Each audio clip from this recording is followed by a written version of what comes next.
विमल पोलो जुबा केसरी, हर पल मनाओ केसरी त्योहार। आशुतोष, पहले इसी पर एक कमेंट कर दीजिए। 41% से तेजस्वी यादव 31% पर आ गए 37 होते हुए, और प्रशांत किशोर बढ़ गए। नीतीश कुमार भी लगभग वही है, 2-3% कम हुआ है। आप इस आंकड़े को कैसे देख रहे हैं? मुझे तो लगता है कि 2012 में जब पंजाब विधानसभा के चुनाव हो रहे थे तो मनप्रीत बादल का भी स्टॉक इसी तरीके से बहुत तेजी के साथ बढ़ता हुआ दिखाई पड़ रहा था, और सारे एनालिस्ट और सारे सर्वे यही बता रहे थे कि इस बार तो पंजाब के अंदर लड़ाई त्रिकोणीय लड़ाई है, मनप्रीत बादल जो है ब्लैक हॉर्स हैं। और अंत में क्या हुआ, मनप्रीत बादल अपनी दोनों सीट हार गए। तो इसलिए मैं कोई बहुत ज्यादा गंभीरता के साथ उनको लेता नहीं हूं जब तक कि वाकई में नतीजे सामने ना आ जाएं, क्योंकि इस तरीके की क्या का एक थर्ड एंगल हम पत्रकारों को भी बहुत मजा देता है एनालिसिस करने में, क्योंकि सबसे आसान एनालिसिस वही हो जाती है फिर कि आप एक आदमी को आगे बढ़ा दीजिए। देखिए, बिहार की जो जमीन है वो एक अलग तरीके की जमीन है। बिहार में इस वक्त दो चीजें सबसे ज्यादा महत्वपूर्ण होने वाली, एक तो महत्वपूर्ण होने वाली नीतीश कुमार की तबियत, कि क्या नीतीश कुमार सरकार चलाने के योग्य भी हैं या योग्य नहीं है। क्या नीतीश कुमार को एक खास तरीके से प्रोजेक्ट करने की कोशिश की जा रही, क्या उनको एक कठपुतली बना के कुछ लोग अपनी पॉलिटिक्स को चमका रहे हैं। ये एक बड़ा मुद्दा है जो इस वक्त बिहार के कोने कोने में आपको दिखाई पड़ेगा अगर आप ध्यान से पूछे तो। दूसरा मुद्दा इस बात को लेकर यह है कि 20 साल की एंटी इनकम्बेंसी इस वक्त नीतीश कुमार के साथ है, 20 साल। और इस 20 सालों के अंदर बिहार की जो आर्थिक स्थिति है वो पहले की तुलना में खराब होती हुई दिखाई पड़ रही। आज भी 20 साल किसी भी प्रदेश के लिए, किसी भी मुख्यमंत्री के लिए, किसी भी सरकार के लिए पूरे प्रदेश का कायाकल्प करने के लिए काफी होता है। 20 साल में बता रहा हूं आपको, 20 साल के अंदर चाइना कहां से कहां पहुंच गया था। लेकिन पिछले 20 साल के अंदर नीतीश कुमार के नेतृत्व में बिहार एक पायदान ऊपर पर कैपिटा इनकम में नहीं है, नॉट वन। आप सारे पैरामीटर उठा के देख लिए, हर पैरामीटर में बिहार आज की तारीख में देश में सबसे कम है। कहने को तो कहते हैं कि 12% की हमारी जीडीपी ग्रोथ रेट है। अगर 12% की जीडीपी ग्रोथ रेट है तो फिर बिहार कम से कम उत्तर प्रदेश को ही पीछे कर देता। बिहार की पर कैपिटा इनकम $866 पर है और यूपी के करीब 1400 के आसपास है। तेलंगाना 4600 के आसपास पड़ जाता है। तो मेरा कहना यह है, क्या जनता इन सब चीजों को बिल्कुल इग्नोर कर देगी? जनता बिल्कुल भूल जाएगी कि नहीं, नीतीश कुमार जी बड़े अच्छे हैं, डबल इंजन की सरकार चल रही है। अरे काहे की डबल इंजन की सरकार चल रही है? पिछले 11 साल से तो डबल इंजन की सरकार है ना, तो क्यों नहीं प्रगति हो रही? तो यानी आप कह रहे हैं लोकल इश्यूज पर होगा पूरा इलेक्शन बिहार का, ये एसआईआर वोट चोरी वाले मुद्दे नहीं बनेंगे? 100%। और देखिए, पिछली बार भी लोगों ने बहुत अंडर एस्टिमेट किया था तेजस्वी यादव को, और आपको अच्छी तरीके से याद होगा कि आखिरी के 3 हफ्ते में तेजस्वी यादव ने बिल्कुल कमाल किया था। नरेंद्र मोदी और नीतीश कुमार की जोड़ी अंतिम समय तक पानी पीने के कगार पर आ गई थी। 0.07% का डिफरेंस था, जबकि कोई आदमी तेजस्वी यादव आरजेडी को, गठबंधन को बिल्कुल भाव देने को तैयार नहीं था। लेकिन 0.07, और ये उस वक्त की बात है जब नीतीश कुमार की लोकप्रियता भी ठीक थी, उनका स्वास्थ्य भी ठीक था। नरेंद्र मोदी बिल्कुल 303 सीट लेकर आए थे, उनकी लोकप्रियता भी चरम पे थी। आज ना तो नीतीश कुमार की लोकप्रियता चरम पे, ना नरेंद्र मोदी की लोकप्रियता। यानी आशुतोष, आप ये इशारा कर रहे हैं, ये जो तेजस्वी यादव का ग्राफ 41 से 37 होते हुए 31 पे आया, चुनाव आगे बढ़ेगा तो ये ऊपर चढ़ेगा, आप ये कह रहे हैं? नहीं, मैं अब देखिए, मैं किसी भी सर्वे पे कभी क्वेश्चन मार्क नहीं लगाता हूं, लेकिन मुझे यकीन नहीं है कि तेजस्वी यादव की लोकप्रियता में कमी आ रही है। जो पहले थी वो आज भी, और खासतौर पर एसआईआर के बाद से, क्योंकि एसआईआर के बाद की जो स्थिति पैदा हो रही है उसमें नुकसान महागठबंधन को तो बिल्कुल नहीं हो रहा।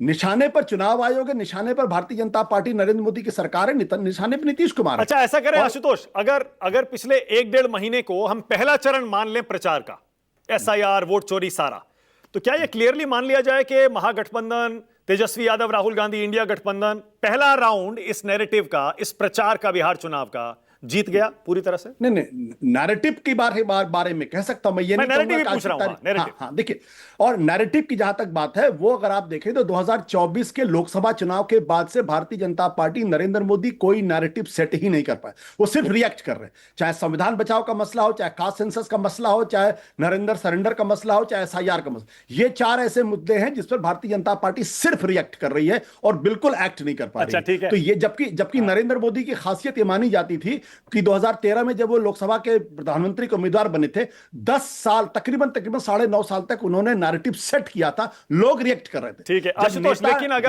लेकिन अगर वोटर लिस्ट ठीक ठाक निकल आई बन के, 1 सितंबर के बाद भी बहुत ज्यादा क्लेम्स, ऑब्जेक्शंस नहीं आए, सुप्रीम कोर्ट से हरी झंडी मिल गई, जो कि अभी तक मिलती आ रही है कुछ चेंजेस के साथ, तो यशवंत जैसे कह रहे हैं कि 60% लोग बोल रहे हैं ये मुद्दा बैकफायर भी कर सकता है। नहीं, बिल्कुल बैकफायर नहीं करेगा। देखिए, पॉलिटिक्स में जो जितना मेरा अनुभव है, पॉलिटिक्स में एक बार जब परसेप्शन बनने लगता है और परसेप्शन गिरने लगता है तो फिर उसको बचाना बड़ा मुश्किल काम होता है, जिसे कहते हैं चिपिंग अवे। एसआईआर चुनाव का मुद्दा नहीं होगा, लेकिन जो मौजूदा सरकार है उसकी जो छवि है उसको इसने डैमेज किया है। और यह भी परसेप्शन यह है कि चुनाव आयोग मनमानी कर रहा था। किसके कहने पे मनमानी कर रहा था ये सब जानते हैं, और चुनाव आयोग सुप्रीम कोर्ट के दबाव में ही वो सब करने के लिए तैयार हुआ है, जो दरअसल। ठीक है आशुतोष, अब मैं आपसे एक बुनियादी सवाल पूछता हूं, ईमानदारी से बताइएगा। वैसे भी आप ईमानदारी, हमेशा ईमानदारी से, हाँ, मैं ईमानदारी से ही बोलते हैं, लेकिन मैं कह रहा हूं थोड़ा खुल के अंदर जाकर थोड़ा मन की बात बताइएगा। ये वोट चोरी होती है क्या, या फिर ये सिर्फ वोटर लिस्ट में गड़बड़ियां हैं और गड़बड़ियों तक ही उसे सीमित रखना चाहिए? ऐसे कॉन्स्पिरेसी और साजिशन योजनाबद्ध तरीके से वोट चोरी होती है क्या? देखिए, मैं पत्रकारों में कॉन्स्पिरेसी थियरी में बिल्कुल यकीन नहीं करता, लेकिन मैं एक पॉलिटिकल एक्टिविस्ट जब था तब मैं जरूर कह सकता हूं कि ऐसी कोई भी पॉलिटिकल पार्टी नहीं होगी जो अपने इलाके के या अपने बूथ के जो वोटिंग लिस्ट है या इलेक्टोरल लिस्ट है उस पर घटाव बढ़ाव नहीं करती।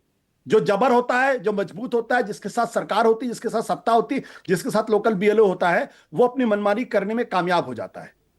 बीएलओ मतलब जो स्टेट गवर्नमेंट जिसकी होती है, ऑब्वियसली। मैं सीधी सी बात मैं कह रहा हूं। और ऐसे में अब ये हो सकता है कि सरकार बीजेपी की हो लेकिन वहां पे आरजेडी का उम्मीदवार बहुत मजबूत हो, तो लोकल लेवल पे उसका प्रभाव ज्यादा रहता है, उसकी दबंग क्या नहीं, देखिए, मैं इसलिए कह रहा हूं आशुतोष, क्योंकि इस मामले में आपका एक्सपीरियंस हम सबसे ज्यादा है, क्योंकि आपने जमीन पर एक नेता के तौर पर काम किया है।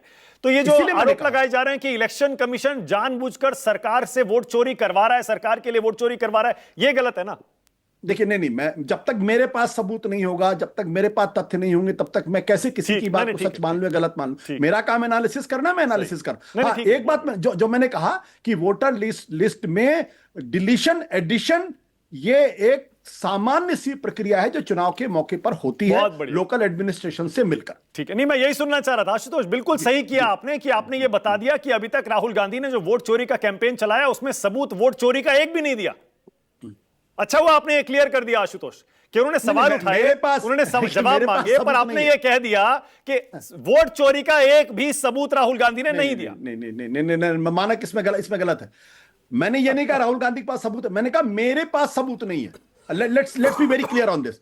मेरे पास जब तक सबूत नहीं आएगा, जब तक मैं उसकी एनालिसिस नहीं कर लूंगा, तब तक मैं कंफर्म नहीं होगा। मैं राहुल गांधी के कहने पे, नरेंद्र मोदी के कहने पे किसी के आरोप को नहीं मानता। ठीक है, ओके।